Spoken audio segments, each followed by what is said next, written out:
we might actually end up having higher concentrations of pollen in a shorter period of time rather than spread out over a longer period of time.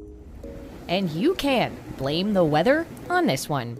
A colder start to spring delayed the start of allergy season, but the bloom is coming. And according to Aerobiology Research Laboratories, the top triggers this season will be birch, oak, ragweed, and grass.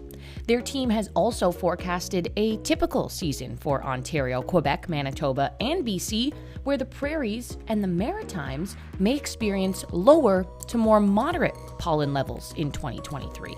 It's interesting how pollen works, because the pollen that you're actually going to see released into the air this year was actually produced last year. And based on the different variables, as well as how much daylight hours and heat we're experiencing, we can then predict when pollen is actually going to release.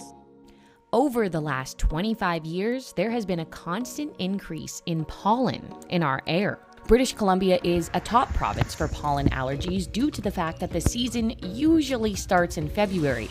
And if you live in the GTA, consider yourself a resident of ragweed heaven. Now, pollen is a top issue when it comes to Canadian allergies, but there is another element that's often underplayed. A lot of Canadians suffer from spores and outdoor molds, but don't necessarily realize it. We usually see those in the spring and again in late fall. Now, here's an interesting fact. No one is born with an allergy, but genetics do play a role. You have a 75% chance of developing allergies if both your parents have them. So you can thank your mom and dad for some extra sniffling this season.